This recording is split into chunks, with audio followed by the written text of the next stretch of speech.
항상 대한민국에 정확하고 빠른 소식을 알리기 위한 시스코크입니다. 구독과 좋아요는 영상 제작에 큰 힘이 됩니다. 한국형 전투기 KF-21을 핵심 기술들을 개발하고 있는 국방과학연구소에서 과거 발언했던 내용으로 KF-21은 예상보다 3년 일찍 실전에 투입될 수 있다는 발언이 점점 사실로 드러나고 있는데요.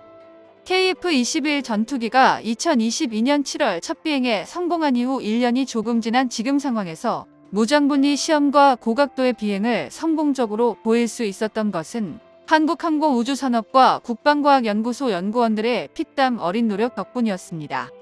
게다가 KF-21 전투기의 주무기로 탑재될 한국형 장거리 공대지 미사일 사업에 많은 의문을 가졌던 이들에게 모든 과정들을 입증하고 모든 안전성을 증명해내는데 마침내 성공했습니다. 이처럼 KF-21 전투기가 안정적인 성능 검증 수준을 보여주자마자 전 세계인들이 한국인 조종사의 훌륭한 실력과 함께 KF-21의 비행 안전성을 극찬하기 시작했는데요.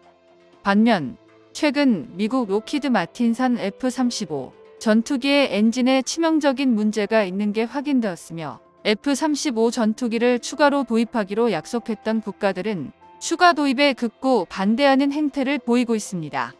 KF-21 전투기가 말도 많고 탈도 많은 F-35의 대안으로 도입하기 충분하다는 보도가 떳없이 나오기 시작했는데요. 특히 콕핏 관련 스텔스 분야만큼은 F-35A와 같은 스텔스 전투기보다도 KF-21 전투기가 높은 수준으로 알려져 있습니다.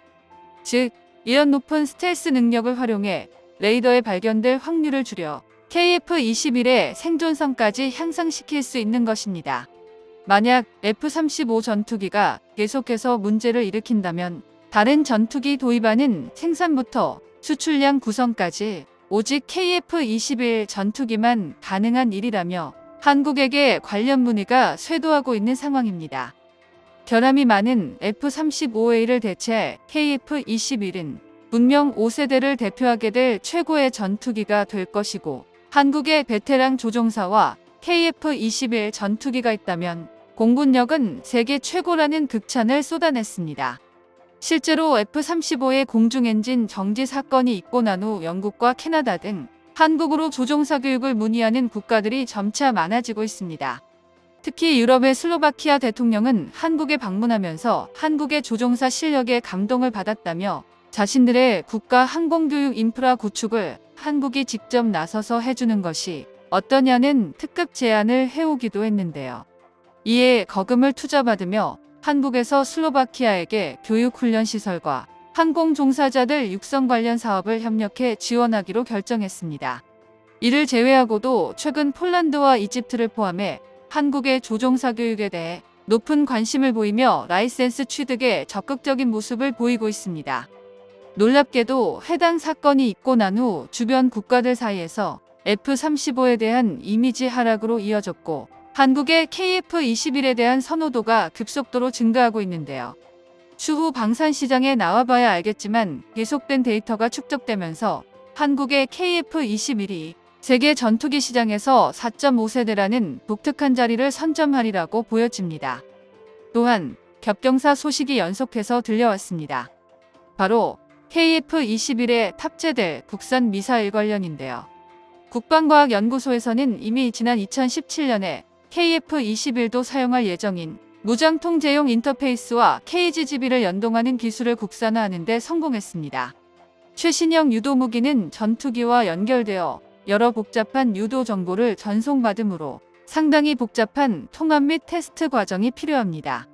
무엇보다도 이 모든 기술을 활용해 만든 공대지 미사일 개발 사업은 2026년에 개발이 결정되어 KF-21 전략화 시점인 2028년 이전까지 개발을 완료해 본격적으로 배치할 예정입니다. 2019년부터 탐색 개발을 시작해 초기 국방과학연구소가 개발을 맡았었는데요. 실제로 국과연은 KF-21과 KGGB를 통합하는 과정에서 73개 항목을 테스트했고 이를 모두 통과하는 데 성공했습니다. 이렇게 개발된 무장통합 기술이 최근 공개된 천룡 비행체 분리시험 과정에 사용된 것이요. 앞으로 KF-21 전투기와 천룡 미사일을 통합하는 데도 사용될 것입니다. 그런데 국과연은 현재 미국이 사용하고 있는 한 단계 발전된 기술인 범용무장 인터페이스도 개발하는 데 적극 연구하고 있는데요. 범용무장 인터페이스는 말 그대로 범용적으로 무장을 통합할 수 있는 시스템입니다. 즉 무장을 통합하기 위해 별도의 비행 운용 프로그램을 수정하는 작업을 거치지 않고 전투기 스스로가 무장을 인식하고 곧바로 운영을 이용할 수 있도록 해주는 시스템입니다. 이렇게 무장인식 체계가 자동화되면서 기존에 통합하는데 3에서 5년의 기간과 2,000에서 2,500만 달러의 비용이 드는 것을 단지 3개월 만에 250만 달러로 기존 대비 10분의 1 수준으로 줄일 수 있다고 하는데요. 그래서 국과연도 범용무장 인터페이스 기술을 적극 개발하고 있는 상황입니다. 또한 국산 무장이 주류가 된다면 전투기 출격 준비 시간을 크게 단축시킬 수 있게 됩니다. 수시로 한국을 위협하는 주변국들을 상대하려면 굉장히 필요한 기술로 보이는데요.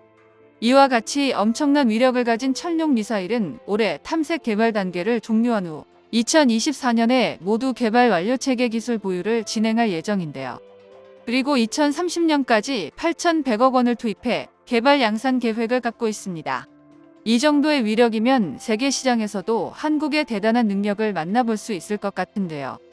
그 과정에서 핵심적인 GPS 체계 및 영상 지형 대조 항법 체계, MWS 탄도 시스템 등의 기반 기술이 완성된 상태였습니다.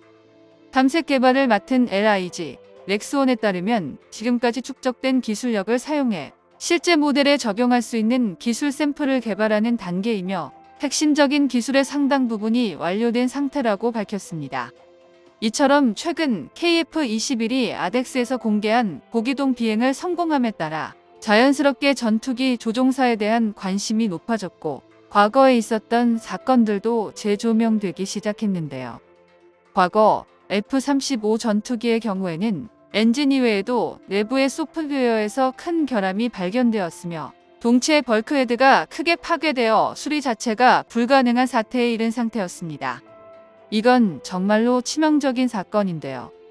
결국 해당 기체는 전장에서 사용할 수 없는 수천억 원에 달하는 훈련기로 전락하게 되었습니다.